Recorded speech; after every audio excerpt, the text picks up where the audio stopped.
Bikini trend ఇది ఇప్పుడు వైరల్గా మారింది. ఇప్పుడు నేషనల్ వైడ్గా కూడా చాలా విమర్శలను ఎదుర్కొంటోంది. మహిళల గోప్యతకు అస్సలు విలువ లేదని, ఎవరి ఫోటోనైనా సరే అప్లోడ్ చేసేసి ప్రాంప్ట్ ఇస్తే చాలు ఫోటోస్ను ఇచ్చేస్తుంది గ్రాక్, అది కూడా బికినీలో. ఇప్పటికే విమర్శలు పీక్స్కు చేరడంతో కేంద్రం జోక్యం చేసుకుంది. ఎక్స్కు నోటీసులు జారీ చేసింది. 72 గంటల్లో పూర్తి రిపోర్ట్ ఇవ్వాలని ఆదేశం ఇచ్చింది. మరి కేంద్రం జోక్యంతో ఇష్యూ రిజాల్వ్ అవుతుందా లేదా అనేది సైతం చూడాలి. At the same time Grok ఆంక్షలను తీసుకొస్తుందా లేదా అనేది కూడా ఇప్పుడు మేజర్ క్వశ్చన్. సో దీనికి సంబంధించి మాట్లాడదాం. So as on going trend మనం చూస్తున్నాము. ప్రెసెంట్ ఇటు ఏఐ వచ్చేసిన తర్వాత ఎవరికి వాళ్ళు కొన్ని ప్రాంప్ట్స్ ఇచ్చుకోవడం, ఆ తర్వాత వాళ్ళ ఫేసెస్తో డిఫరెంట్ ఫోటోగ్రఫీస్ని జనరేట్ చేయడం సోషల్ మీడియాలో ట్రెండ్గా మారింది. బట్ ప్రెసెంట్ చూస్తున్న ఈ బికినీ ఫొటోస్ మనం ఎలా చూడాలి? అండ్ అంతకు ముందు కూడా సేమ్ ఏఐ ట్రెండ్లో ఇటు జనాలకున్న మోల్స్ని సైతం చూపిస్తుంది అంటూ కూడా ఒక ట్రెండ్ వచ్చింది. అంటే పర్సనాలిటీ ఇటు పర్సనల్ ఏవైతే ఉంటాయో వాటన్నిటికీ కూడా ఇటు దెర్ నో ప్రైవసీ అనే ఒక కోణంలో కూడా అప్పట్లో డిస్కషన్స్ జరిగాయి. సో ఆన్ గోయింగ్ ట్రెండ్ని ఎలా చూస్తారు సార్? అంటే అకౌంటబిలిటీ లేని టెక్నాలజీస్ చాలా ప్రమాదకరం. ఇప్పుడు this is the age of dual purpose technologies, dual use technologies. మీరు ఇంటర్నెట్ చాలా గొప్ప టెక్నాలజీ. ఇంటర్నెట్ ఎకానమీ క్రియేట్ అయింది. ఇవాళ మనం ఊహించలేము, ఇంటర్నెట్ లేని ప్రపంచాన్ని ఊహించలేము. Can we go back to pre internet age? Just not possible. So మన జీవితాలను అంతగా ప్రభావితం చేసింది ఇంటర్నెట్. కానీ అదే సమయంలో ఇంటర్నెట్ ఇవాళ పెద్ద ఎత్తున అశ్లీల కంటెంట్, మీకు క్రైమ్, సెక్స్ ఇలాంటి ఇమ్మోరల్ కంటెంట్ పెద్ద ఎత్తున కారణమవుతుంది. ఈవెన్ ఇంటర్నెట్ ఎక్స్పోజర్ వల్ల రకరకాల మానసిక, శారీరక సమస్యలకు కారణమవుతుంది. ఇంటర్నెట్ సూసైడ్ కల్చర్ను పెంచుతోంది, మర్డర్స్, హత్యల కల్చర్ను కూడా పెంచుతోంది. టెలివిజన్ అలాగే అదొక గొప్ప technology. We cannot simply imagine in the world without television. కానీ టెలివిజన్లో చాలా ట్రివియలైజేషన్ పెరుగుతోంది. చెత్త కంటెంటు సోషల్ మీడియాలో, డిజిటల్ మీడియాలో ఎలా ఉందో మీడియాలకు కూడా, మెయిన్ స్ట్రీమ్ మీడియాలో కూడా అలాగే ఉంది. సో అందువల్ల ఇవన్నీ కూడా పాజిటివ్ ఉంటాయి, నెగిటివ్ ఉంటాయి. సో ఏఐనే ప్రత్యేకించి మనం టార్గెట్ చేయాల్సిన అవసరం లేదు. డెఫినెట్గా ఏఐ అనేది ఒక డబుల్ ఎడ్జ్డ్ స్వార్డ్. దాన్ని మంచిగా వాడుకుంటే అద్భుతాలు చేస్తుంది. ఇవాళ మీకు ఉదాహరణకు ఒక క్రియేటివ్ ఎకానమీ, ఇప్పుడు నాలాంటి వాళ్ళు, మీలాంటి వాళ్ళు ఉన్నది క్రియేటివ్ ఎకానమీ అంటారు. క్రియేటివ్ ఎకానమీలో అద్భుతంగా కంటెంట్ జనరేషన్కు ఏఐని వాడుతున్నారు. మాలాంటి వాళ్ళు ఇంకా వాడలేకపోతున్నాం. కానీ ప్రపంచవ్యాప్తంగా ఇప్పుడు లేటెస్ట్ స్టడీస్ కూడా ఏం చెప్తున్నాయంటే, యూట్యూబ్లో ఏఐ ఉపయోగించి ప్రొడక్షన్ క్వాలిటీని అద్భుతంగా చేసిన కంటెంట్ యూట్యూబ్లో పెరుగుతుంది, తాజా రిపోర్ట్. అలాగే ఏఐని వైద్య రంగంలో వాడుతున్నారు. ఇప్పుడు లేటెస్ట్గా ఈస్టర్న్ చైనాలోని ఒక నింబో యూనివర్సిటీలో అరుదైన ప్యాంక్రియాటిక్ క్యాన్సర్ను ఏఐ టూల్ ఉపయోగించారు. అలీబాబా అనే చైనీస్ కంపెనీ తయారు చేసిన ఒక ఏఐ టూల్. ఇటీవల దాన్ని American food and drug administration వారు, FDA వారు దాన్ని బ్రేక్ త్రూ డివైస్గా కూడా గుర్తించారు. ఆ ఏఐ టూల్ పాండా అంటారు. అంటే ప్యాంక్రియాటిక్ క్యాన్సర్ డిటెక్షన్ విత్ ఏఐని. So pancreatic cancer detection with ఏఐని ఉపయోగించి ఒక నాన్ కాంట్రాస్ట్ సిటీ స్కాన్లను స్టడీ చేసి నార్మల్ రేడియాలజిస్ట్ పట్టుకొని క్యాన్సర్ను కూడా గుర్తించారు. సో అంత అద్భుతంగా మెడికల్ సైన్స్లో ఏఐ రెవల్యూషన్ క్రియేట్ చేస్తోంది. సో అందువల్ల AI as its own many positives. అదే సమయంలో గ్రాక్లో జరుగుతున్నది చూస్తున్న గ్రాక్ ఏంటి? సో ఈ ఏఐ చాలా ఏఐ టూల్స్ జరుగుతుంది. దాన్ని సర్క్యులేట్ చేయడం, ఎందుకంటే హ్యూమన్ టెండెన్సీలు మనకందరికీ తెలుసు. మనిషి చాలా బాధ్యతాయుతంగా కనిపిస్తాడు, కానీ మనిషిలో పశు ప్రవృత్తి ఉంటుంది, ఎనిమల్ ఇన్స్టింక్ట్. ఎందుకంటే హ్యూమన్ బీయింగ్ కూడా ఒక ఎనిమలే. సో ఆ ఎనిమల్ ఇన్స్టింక్ట్, పశు ప్రవృత్తి ఏంటంటే అనానిమస్గా ఉన్నప్పుడు బయటకు వస్తుంది. నేను ఎవరో man is a social Animal అంటారు కదా. సామాజికంగా 10 మందిలో ఉన్నప్పుడు నేనుండే ఒక మనిషి ఉండే విధానం ఒక రకంగా ఉంటుంది. తాను ఏకాకిగా ఉన్నప్పుడు మనుషుల్లో ఒకవేళ అందరిలో ఉంటుందని అనను, కొంతమందిలో ఉండే పశు ప్రవృత్తి, ఆ పైశాచిక ప్రవృత్తి బయటికి వస్తూ ఉంటుంది. సో అది ఏ అవకాశాన్ని ఇచ్చి దాన్ని ఫెసిలిటేట్ చేస్తుంది. అందువల్ల ఖచ్చితంగా రెగ్యులేషన్ ఉండాలి టెక్నాలజీ పైన.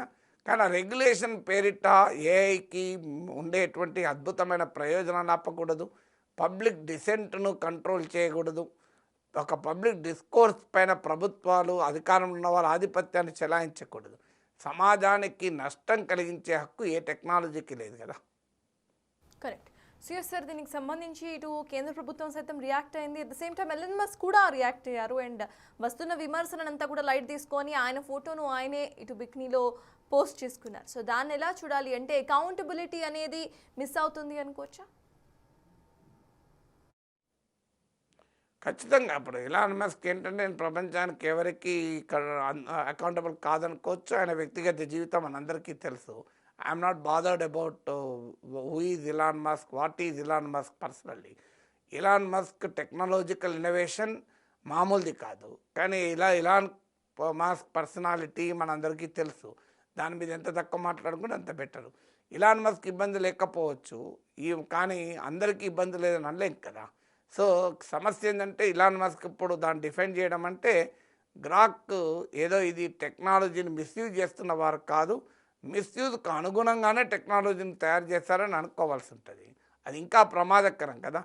ఫ్రీ స్పీచ్ పేరిట, ఫ్రీ ఎక్స్ప్రెషన్ పేరిట విశృంఖలత్వాన్ని అంగీకరించలేం. మన దేశంలో అయితే ఎటువంటి అంగీకరి ఇది మన ఇండియా ప్రాబ్లం కాదు. This a global phenomenon, is a global problem. ఎందుకంటే టెక్నాలజీ మన ప్రైవసీని ఇన్వేట్ చేస్తుంది. సోషల్ మీడియా కన్జంప్షన్ విపరీతంగా పెరుగుతోంది. సైబర్ బుల్లింగ్ పెరుగుతోంది. మీకు సైబర్ బుల్లింగ్ వల్ల ప్రమాదకరమైనటువంటి ధోరణులు సమాజంలో పెరుగుతున్నాయి. సైబర్ సెక్స్, సైబర్ క్రైమ్స్ పెరుగుతున్నాయి. So therefore a global regulatory environment ఉండాలి. సో మీకు ఫ్రీ ఎంటర్ప్రైజ్ అని చెప్పి సమాజానికి నష్టం చేయకూడదు కదా. Correct sir. At the same time ఇందాక మీరు చెప్పినట్టు ఇటు సోషల్ మీడియా ప్లాట్ఫామ్స్లో పబ్లిక్ అకౌంట్స్ మెయింటైన్ చేసుకుంటూ ఫొటోస్ను సైతం ఆడపిల్లలు పోస్ట్ చేస్తూ ఉంటారు. అండ్ సెలబ్రిటీస్కి రిస్క్ ఎక్కువనే అనుకోవాలి. సో వాళ్ళకి సంబంధించి ఆ ప్రైవసీని వాళ్ళు ఎలా కాపాడుకోవచ్చు అంటారు? ఇక్కడ ఎలన్ మస్క్ ఎటువంటి అకౌంటబిలిటీ తీసుకోవట్లేదు కాబట్టి సెంట్రల్ గవర్నమెంట్ రియాక్ట్ అయినా ఆయన ఏమైనా తీసుకునే అవకాశం ఉందనుకోవాలా? ఏమైనా రూల్స్ అండ్ రెగ్యులేషన్స్ పెట్టే అవకాశం ఉందనుకోవాలా? If not, how to protect our own privacy, దాని గురించి ఏమంటారు? అంటే సెంట్రల్ గవర్నమెంట్ ఏ స్థాయిలో రియాక్ట్ అవుతుంది, ఏదో హెచ్చరించి వదిలేస్తే ఏమీ కాదు. కానీ ప్రభుత్వానికి వ్యతిరేకంగా ఎవరైనా పోస్టులు పెడితే ఎంత సీరియస్గా రియాక్ట్ అవుతుందో సమాజానికి ప్రమాదకరంగా ఉన్న పోస్టుల పైన అంతే రియాక్ట్ కావాలి. అలా రియాక్ట్ అయితే డెఫినెట్గా ఇలాన్ మస్క్ అయినా తొక్కముడవలసిందే. కానీ ఇలాన్ మస్క్ ఇది ఇలాన్ మస్క్ కదా. ఇలాన్ మస్క్ కొరకు, టెస్లా కొరకు మన భారత ప్రభుత్వం రూల్స్నే మార్చేసింది కదా. ఇప్పుడు చైనాలో తయారు చేసిన కార్లను కూడా ఇలాన్ మస్క్ ఇండియాలో అమ్ముకోవడానికి అనుమతి ఇచ్చాం కదా, మేక్ ఇన్ ఇండియా పక్కకు పెట్టి. అందువల్ల ఇలాన్ మస్క్ విషయంలో మరి భారత ప్రభుత్వం ఎంత గట్టిగా ఉంటుందో చూడాలి.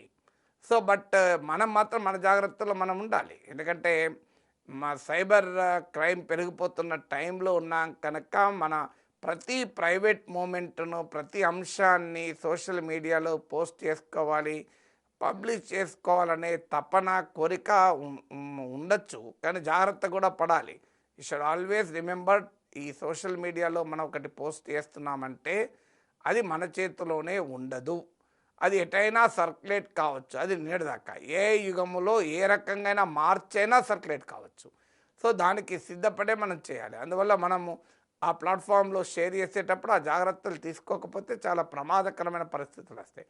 సమాజానికి కూడా ఈ దుర్మార్గాన్ని అన్కాన్షియస్గా షేర్ చేస్తుంటారు. దురదృష్టం ఏంటంటే ఇది తప్పని తెలిసి, సో ఇది అబద్ధమని తెలిసి, ఇది అశ్లీలమని తెలిసి కూడా ప్రజలు ఎంజాయ్ చేస్తుంటారు, షేర్ చేస్తుంటారు. సో ప్రజలకు కూడా సమాజంలో అప్పీల్ ఏంటంటే, మీకు అశ్లీలమైన అమ్మాయి ఫోటో వచ్చింది, సో ఆ ఫోటోను మీరు షేర్ చేయకూడదు. ఎందుకు షేర్ చేయకూడదు? రేపు your family may be a victim కదా. ఆ దుర్మార్గాన్ని, ఉన్మాదాన్ని మీరెందుకు ప్రోత్సహిస్తారు? మన ఒక వాట్సాప్లో ఒక పనికిమాలిన సందేశం వస్తుంది, దాన్ని మనం షేర్ చేస్తే రేపు you may be a target of it కదా. అందువల్ల మన బాధ్యతలు ఉండాలి. అన్ఫార్చునేట్లీ మన దగ్గర ఈ ప్యాసివ్ షేరింగ్ కల్చర్ ఉంటుంది. వచ్చిన ప్రతి విధవ మెసేజ్ను షేర్ చేస్తుంటారు కొంతమంది. అసలు అది లోపలికి వెళ్ళి కూడా చూడరు. అసలు అది ఏంటో కూడా చదవకుండా కూడా షేర్ చేస్తారు. అది షేరింగ్ అనేది ఒక ఇన్ఫెక్షియస్ కల్చర్గా మారిపోయింది. అందువల్ల మీరు ఏం షేర్ చేస్తున్నారు, మీరు ఏం చూస్తున్నారు, మీరు ఏం పోస్ట్ చేస్తున్నారు అనేది సెల్ఫ్ కాన్షియస్గా ఉండాల్సిన అవసరం అయితే ఖచ్చితంగా ఉంది.